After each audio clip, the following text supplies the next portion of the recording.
தங்கம் வாங்க ஈஸ்ட் ஹேம்லக்ஸ் விஜுவலர்ஸ்.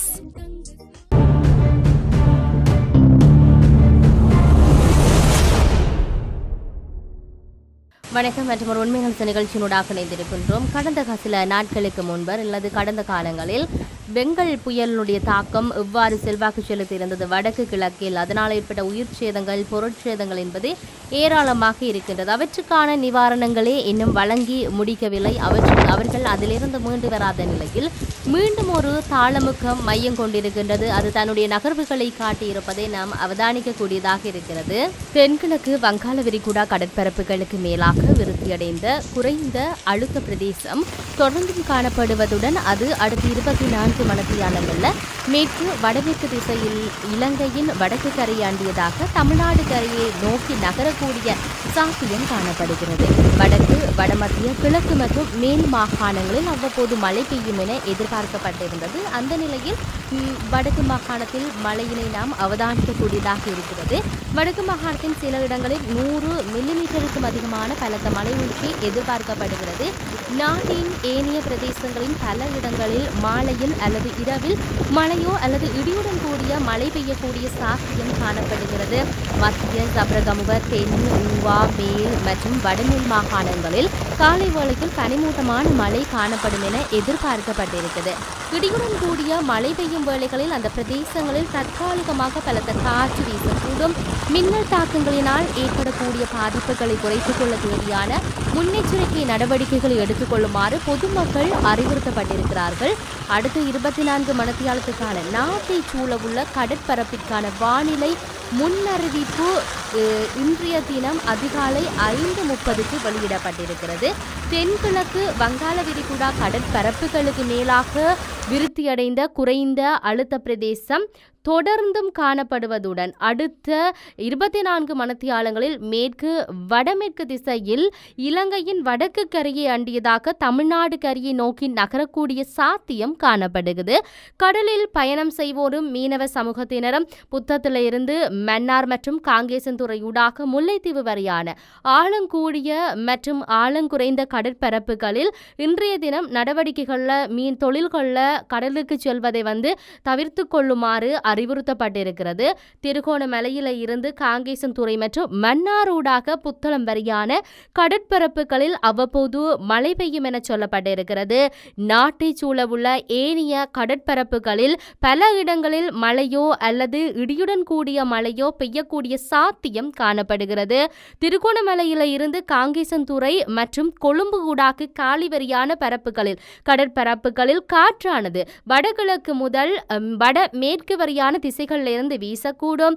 காற்றின் வேகமானது மணித்தியாலத்துக்கு 30 தொடக்கம் 40 கிலோமீட்டர் வரை காணப்படும் என்று எதிர்பார்க்கப்படுகிறது. திருகோணமலையில இருந்து காங்கேசன்துறை ஊடாக புத்தளம் வரையான கடற்பரப்புகளின் காற்றின் வேகமானது அவ்வப்பொழுது மணித்தியாலத்துக்கு 50 முதல் 60 கிலோமீட்டர் வரை அதிகரிக்கக்கூடிய சாத்தியம் காணப்படுவதுடன் புத்தளத்தில் இருந்து கொழும்பு ஊடாக காலிவரியான கடற்பரப்புகளில் காற்றின் வேகமானது அவ்வப்போது மணித்தியாலத்துக்கு 50 கிலோமீட்டர் வரை அதிகரிக்கக்கூடிய சாத்தியம் காணப்படுகிறது. புத்தளத்திலிருந்து மன்னார் மற்றும் காங்கேசன்துறை ஊடாக முல்லைத்தீவு வரையான ஆழம் கூடிய மற்றும் ஆழம் குறைந்த கடற்பரப்புகள் அவ்வப்போது கொந்தளிப்பாக அல்லது மிக கொந்தளிப்பாக காணப்படும் என எதிர்பார்க்கப்படுகிறது. புத்தளத்திலிருந்து கொழும்பு ஊடாக காலி வரையான கடற்பரப்புகள் அவ்வப்போது ஓரளவு கொந்தளிப்பாக காணப்படும் என எதிர்பார்க்கப்படும். நாட்டை சூழவுள்ள ஏனைய கடற்பரப்புகள் மிதமான அலையுடன் காணப்படும் என எதிர்பார்க்கப்படுகிறது.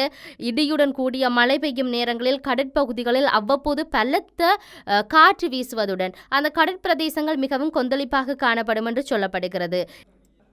தற்பொழுது தென்கிழக்கு வங்காள விரிகுடாவில் உருவாகி இருக்கிற இந்த காற்றழுத்த தாழ்வு நிலையானது கொஞ்சம் அச்சத்தன்மை ஏற்படுத்துவதை நாம் அவதானிக்கக்கூடியதாக இருக்கிறது. நாட்டின் பல பாகங்களிலும் மழை பெய்து வருவதை நாம் அவதானிக்கக்கூடியதாக இருக்கின்றது. இதையும் தாண்டி தென் வங்காள விரிகுடாவில் உருவான இந்த காற்றழுத்த தாழ்வு நிலை தற்போது மட்டக்களப்பிலிருந்து கிழக்காக 325 கிலோமீட்டர் தொலைவில் அதன் மையம் காணப்படுகிறது.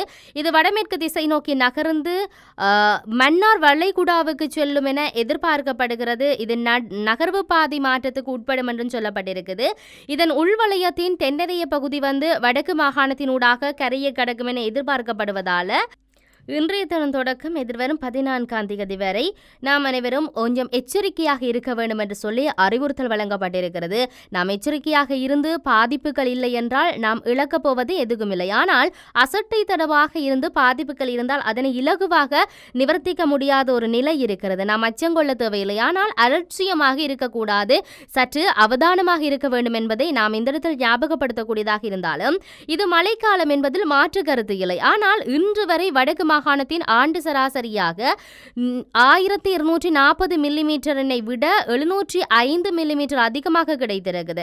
கிழக்கு மாகாண ஆண்டு சராசரியாக 1850 மில்லிமீட்டரினை விட 580 மில்லிமீட்டர் கூடுதலாக கிடைத்திருக்கு.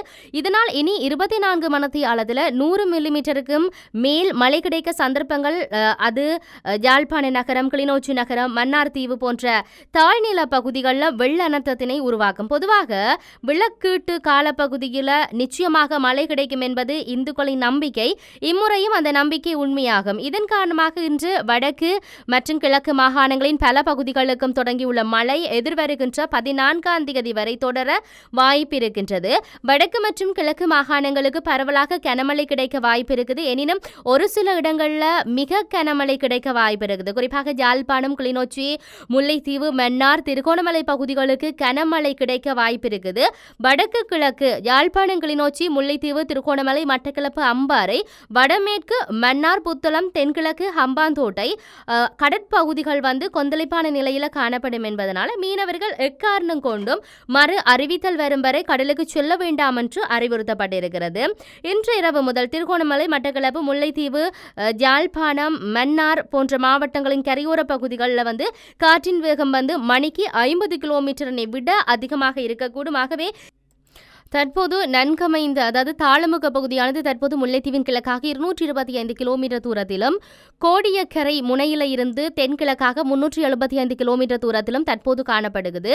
இன்றைய தினம் மாலை முல்லைத்தீவினூடாக இது நகர்ந்து இன்று நள்ளிரவு காங்கேசந்துறையூடாக பயணிக்கும் என எதிர்பார்க்கப்படுகிறது. அதன் பின்னர் நாளைய தினம் அதிகாலை முதல் நாளை மறுதினம் அதிகாலை வரை, அதாவது நாளைய தினம் முழுவதுமாக பாக் ஜலசந்தி வழியாக நகரும் என்று எதிர்பார்க்கப்பட்டிருந்தாலும் இதன் காரணத்தினால முல்லைத்தீவு, யாழ்ப்பாணம் உட்பட வட இலங்கையில் இன்று முதல் எதிர்வரும் 13ஆம் தேதி வரை மழை பெய்யும் என எதிர்பார்க்கப்பட்டிருக்கின்றது.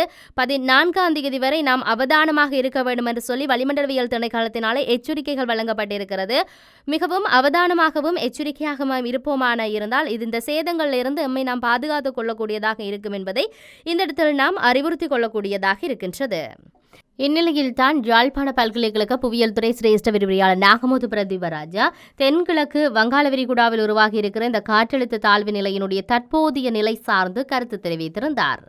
கடந்த சில நாட்களுக்கு முன்னர் தென்கிழக்கு வங்காள விரிகுடாவில் உருவாகிய காற்று சுழற்சியானது மேற்கு வடமேற்கு திசை நோக்கி நகர்ந்து தற்பொழுது திருகோணமலையில் இருந்து 230 கிலோமீட்டர் கிழக்காக காணப்படுகின்றது. இது இன்று நள்ளிரவு அல்லது நாளை அதிகாலை வடக்கு மாகாணத்தின் ஊடாக கரையை கடக்கும் என எதிர்பார்க்கப்படுகின்றது. பொதுவாக வங்காள விரிகுடாவில் தோற்றம் பெறுகின்ற தாளமுக்கங்களினுடைய வளமையான நகர்வு பாதைக்கு ஏற்ற வகையிலேயே இந்த காற்று சுழற்சியினுடைய நகர்வு பாதையும் காணப்படுகின்றது. அந்த அடிப்படையில் இந்த காற்று சுழற்சியினுடைய நகர்வானது இன்று நள்ளிரவிலிருந்து நாளை அதிகாலை வரைக்கும் யாழ்ப்பாணம் மற்றும் கிளிநொச்சியை மையப்படுத்தியதாக மன்னார் வளைகுடாவை சென்றடையும் என எதிர்பார்க்கப்படுகின்றது. கிட்டத்தட்ட 230 கிலோமீட்டர் விட்டம் கொண்ட இந்த ஆழ்ந்த காற்றழுத்த தாழ்வு நிலையானது இன்று இரவு கரையை கடக்கின்ற பொழுது அதனுடைய மையப்பகுதி கிளிநொச்சி மற்றும் யாழ்ப்பாணத்தில் காணப்பட்டாலும் கூட அதனுடைய உள் மற்றும் வெளி வலயங்கள் வடக்கு மாகாணத்தினுடைய பெரும்பாலான மாவட்டங்களை உள்ளடக்கியதாகவே நகரும் என எதிர்பார்க்கப்படுகின்றது. தவிர இந்த காற்று சுழற்சியின் நகர்ச்சியின் ஒரு தொடர்ச்சியாக இந்த காற்று சுழற்சி திருகோணமலைக்கு கடற்கரைக்கு அல்ல திருகோணமலைக்கு மிக அண்மித்தே வடக்கு வடமேற்கு திசை நோக்கி நகர்ந்து இன்று நள்ளிரவு கரையை கடக்கும் என எதிர்பார்க்கப்படுகின்றது. இதனால் நேற்று தொடங்கிய மழை வடக்கு மற்றும் கிழக்கு மாகாணங்களில் எதிர்வரும் 13ஆம் தேதி வரைக்கும் நீடிப்பதற்கான வாய்ப்புகள் காணப்படுகின்றது. அத்தோடு கடற்கரையோர பிரதேசங்களிலே காற்றினுடைய வேகமானது மணிக்கு 40 தொடக்கம் 60 கிலோமீட்டர் வரை இருக்கும் என எதிர்பார்க்கப்படுவதோடு கடல் பிராந்தியங்களில் இந்த காற்றினுடைய வேகம் 60 தொடக்கம் 80 கிலோமீட்டர் வரை இருக்கும் எதிர்பார்க்கப்படுகின்றது. வளமையை விட அலைகளின் உயரம் சராசரியாக 2 மீட்டர் உயரமாக காணப்பட வாய்ப்புள்ளதனால் கடல் பகுதி மிகவும் கொந்தளிப்பான சூழ்நிலையில் காணப்படும் என்பதனால் எந்த காரணம் கொண்டும் மீனவர்கள் கடலுக்கு செல்வதை தவிர்ப்பது சிறந்தது.